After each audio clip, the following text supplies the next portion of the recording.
The Wyeth Dairy in Modesto, California has been described as solid, deep-rooted, productive, and successful. There is a reason. Jim and Ivan Wyeth. Well, my grandfather came out from Iowa in 1912 and bought the ranch here, this 40 acres with a herd of cows on it and the furniture in the house, and he just moves in and starts milking the cows. And then after he passed away, it was left to my grandmother and my great uncle, and my dad purchased it from them in the 50s, and then he took us in partners in about 1960, and we started out small and grown up to where we're milking around 600 cows right now at the time. And my mother and my brother and two of my sons and my nephew are involved in the operation of the dairy today. Environmental awareness in care in the Wyeth Dairy is paramount. Okay, well here at our dairy we use a product of the salt industry, a byproduct, and we lay it down in the spring after the rain stop, and it holds down the dust. We get hardly any dust at all off of the treated areas. We treat all the high traffic areas to control the dust. And in our cows, we pretty much keep them in the barns during the summertime when they'd be kicking up dust out in the corral. And that also adds to milk quality, because our milk quality is a lot better when they're in the free stalls. They're always clean. We maintain the free stalls so that they're comfortable for the cows to lay in, and they use them well. And so far we've been getting a quality bonus from our creamery every month, and that all kind of goes back. And by cleanliness, you don't have the fly problems.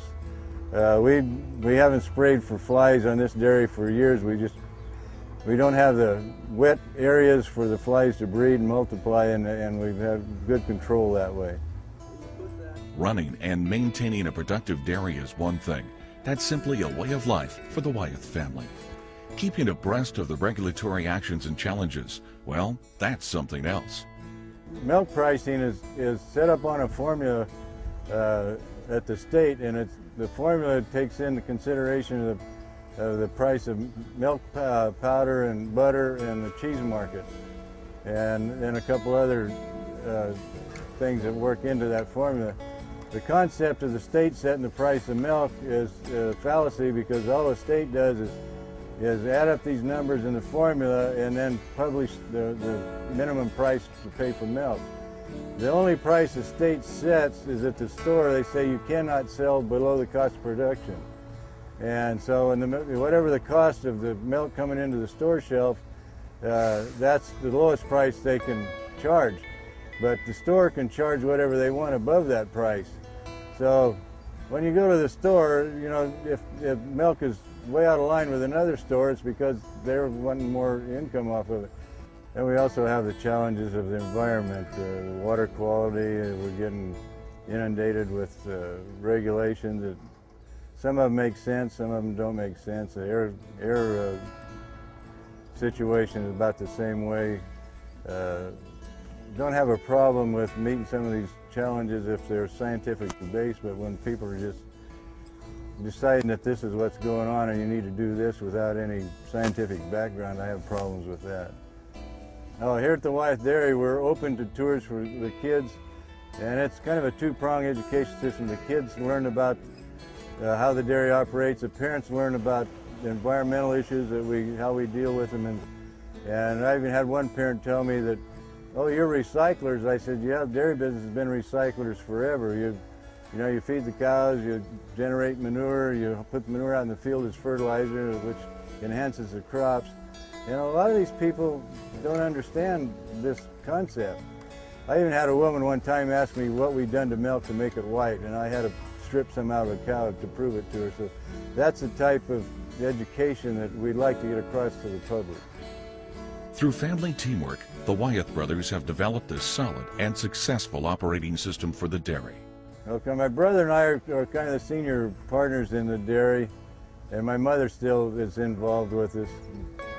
And then my brother has one son, and he's kind of the herdsman. He does the breeding of the cows and takes care of the sick cows and the fresh cows. And two of my sons are involved with it. One is the feeder, and he buys the feed and also helps with some of the field work. My other son's more of a mechanical person, and he takes care of the equipment. If something breaks down, we call on him to fix it. And then he's also our spray person. He takes care of spraying the crops and some of the irrigation. So everybody's got their part of the operation that they take care of on a daily basis, and then everybody overlaps when somebody takes some time off. Navigating the Wyeth Dairy is work, and it always will be. But not like it used to be when Jim Wyeth was a kid working on Dad's dairy. Oh yeah, when I first started as a kid, we milked in the old barns, lock-up stalls. We fed hay in the barn to get the cows in to milk them. You'd have to push in between the cows to put the machines on, and it was kind of a dirty job because the cows aren't the cleanest animals in the world. And so now with the new facilities here we have, they lay in the free stalls, they're clean. They go in the barn, they're on an elevated platform. You don't have to rub up against the cows.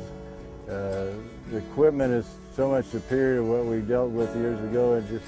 They're just huge improvements in the way we operate today over what we did in the past. I enjoy it. I would not do anything else. I was done mechanic work, and that wasn't what I was really interested in. I always wanted to have a nice dairy, and I'm pretty much happy where we're at now. We got it all modernized, and our record keeping's all on computers, and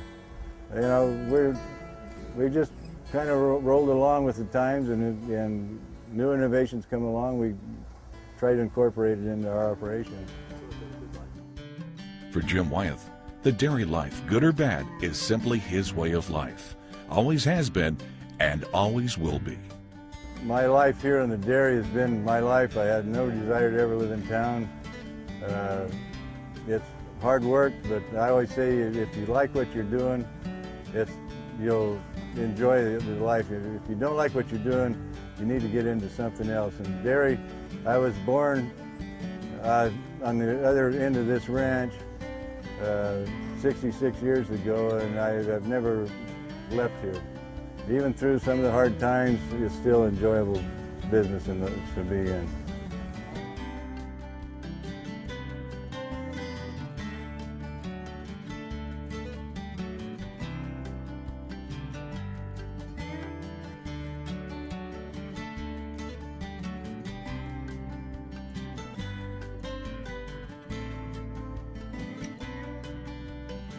California dairy families, making a difference today for tomorrow's generations.